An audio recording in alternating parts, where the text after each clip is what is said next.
Hey guys, my name is Jason Schuster. I'm a doctor of physical therapy. I own Intricate Art Spine and Body Solutions. It's a continuing education company teaching other doctors how to do a couple things.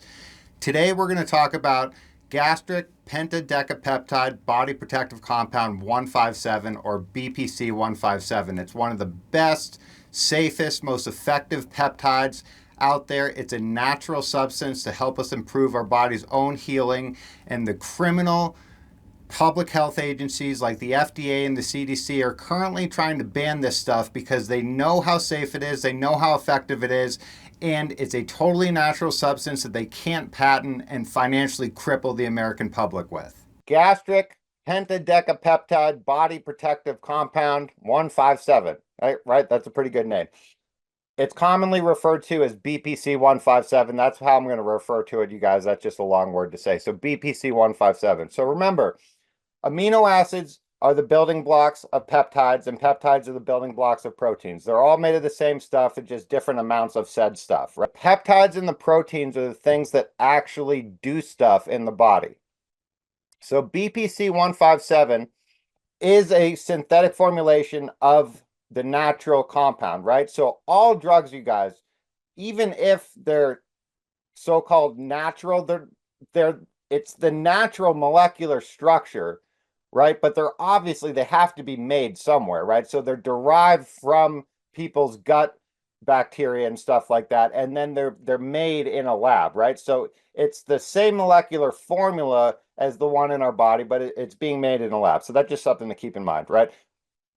So BPC 157, it's 15 amino acids derived from the stomach's gastric juices, right? So again, our microbiome is a super duper important aspect of our health, one of the most important, and it's how functional medicine doctors heal so many people with so-called unhealable conditions by changing their gut microbiome, looking at what they're deficient in, looking at what they're putting into their body that's not good, eliminating all that, normalizing the gut microbiome, and miraculously people just become healthier. And it's not it makes perfectly good sense, but it's just not the way that mainstream medicine looks at anything, which is why so many people are sick nowadays.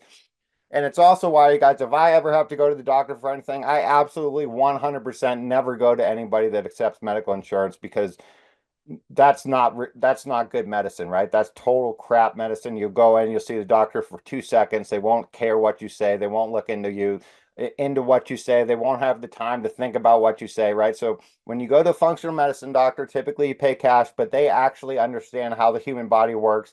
They use their brain cells to think about stuff, and they treat you as an individual. So if your health is important and you want to get better, going to a typical doctor in mainstream medicine, and unfortunately that's basically any doctor that accepts health insurance, you're not going to be getting good care unless you just get super duper lucky, right? That it's very, very unfortunate, but that's the fact of the matter. And that's why I'm doing these classes, you guys, is because no mainstream medical doctors know anything about this stuff, because it's not taught in medical school. So if you don't take the time to learn stuff after you get out of medical school, which is another reason I like functional medicine doctors, because they're practicing medicine with stuff that was not taught in medical school, right? So these are people that have taken it upon themselves to continue to learn, and basically everything that they're using in practice. They obviously get the base in medical school, just like doctors of physical therapy do.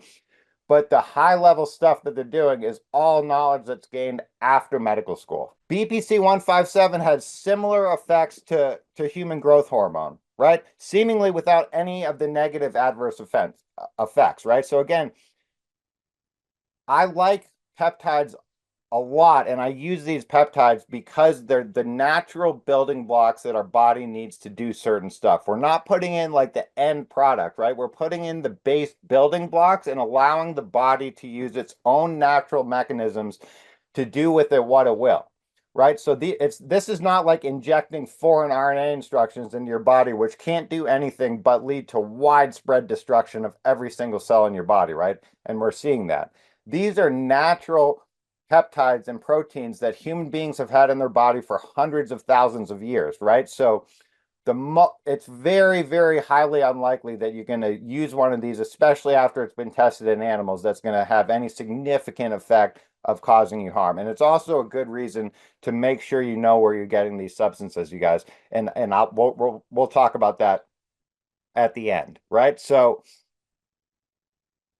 one of the differences between BPC-157 and growth hormone is that BPC-157 seems to have much longer lasting effects than growth hormone does, right? Without any of the negative lethal things. So very, very high safety profile. The lethal dose, you guys, when they're doing research, is what dose kills 50% of test subjects.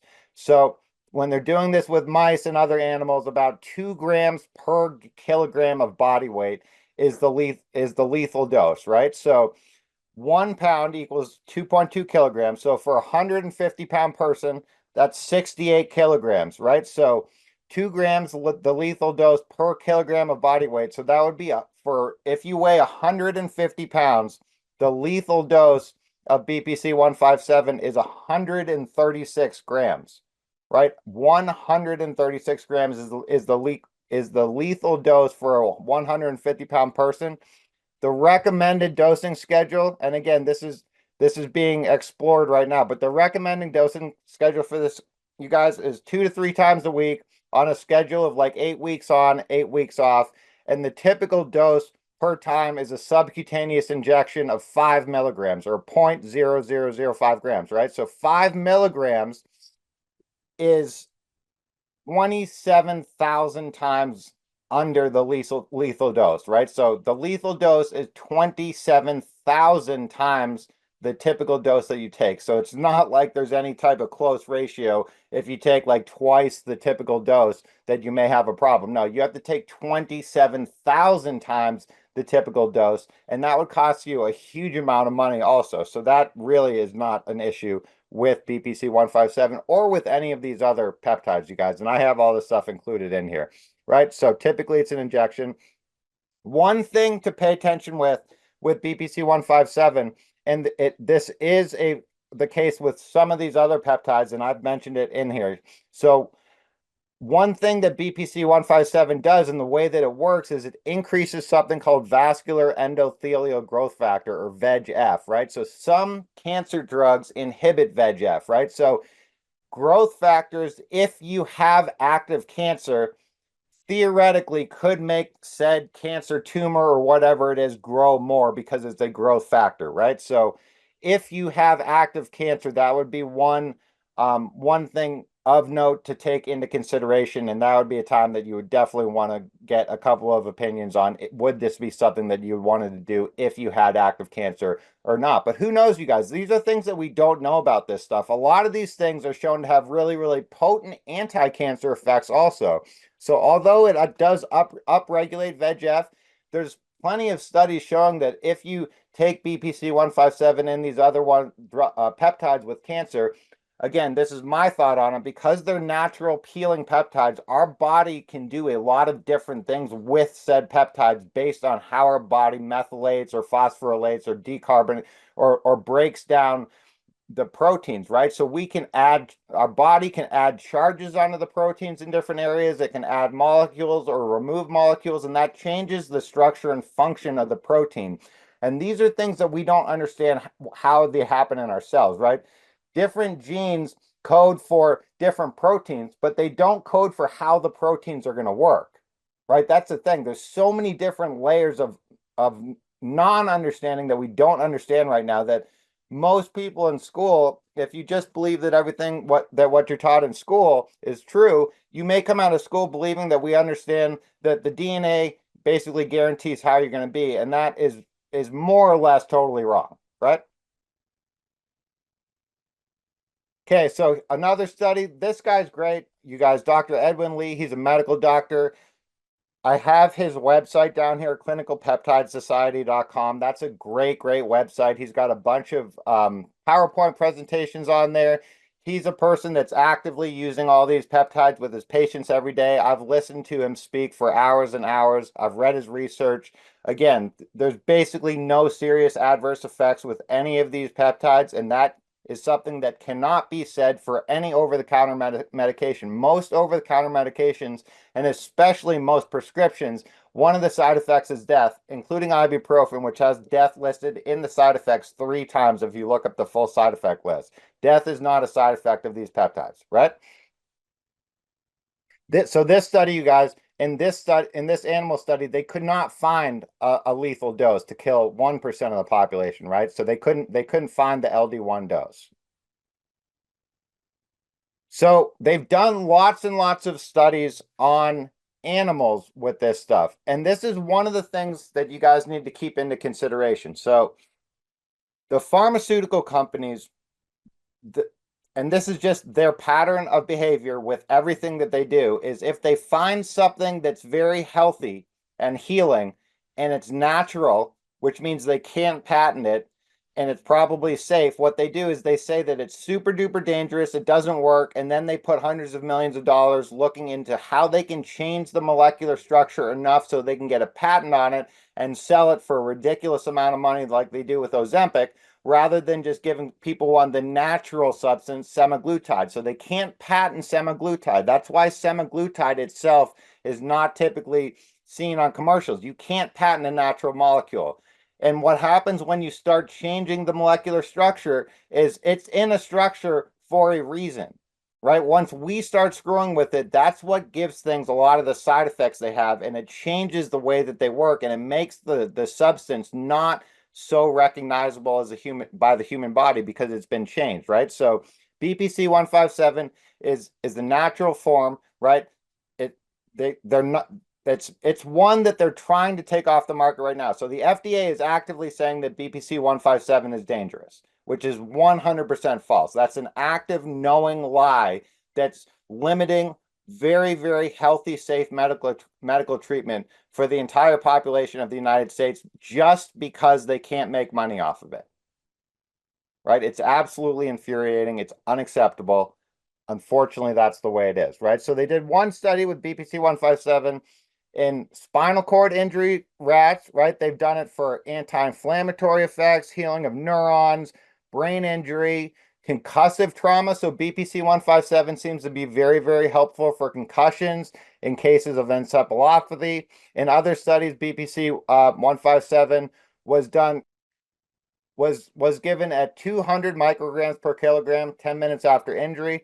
And then they followed the injury after laminectomy, you guys, at 1, 4, 7, 15, 30, 90, 100, and 360 days after injury. So this was a long-term follow-up with an L2, L3 laminectomy in mice, right, in rats. And 100% of the rats and mice exhibited significant improvements following injury after the BPC-157 application. And it largely counteracted the changes in the microscopic level of the actual neurons themselves, right? So BPC-157 helps stimulate regrowth of the actual nervous structure, and it helps with angiogenesis, tissue healing, wound healing. It helps with just in general, it helps us heal, right? So they're showing really, really positive effects with this, with all these peptides, with neurologic conditions, nervous system injuries.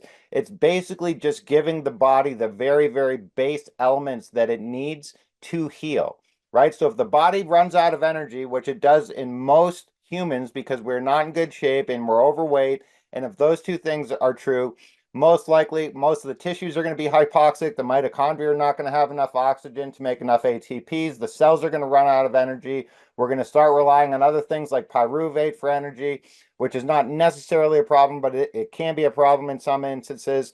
And then we can't produce the proteins. If the mitochondria aren't functioning properly and not producing enough ATP, the genes can't be expressed to produce proteins. There needs to be energy for all of this stuff to happen. If we run out of energy, we run out of the peptides to do all this stuff. So if we can kind of bypass that energy requirement and just inject the peptides, you're kind of bypassing the energy necessity of the body, and you're just putting the product, like the beginning product in there that the body can then use for other stuff, right? So same type of way I think about taking methylated multivitamins or methylated vitamins, which we talk about in the nutrition and supplementation class, you guys. This was part 1 of BPC-157. Stay tuned for part 2. It's going to come out in a couple of days. And check out our nutrition, supplementation, peptide therapy, and epigenome courses at Intricate Art Spine and Body Solutions, intricateartseminars.com. And here is a free link to our intro class and you guys can get a good idea of what we're going to talk about and decide if you want to take the other classes or not. Thanks for listening.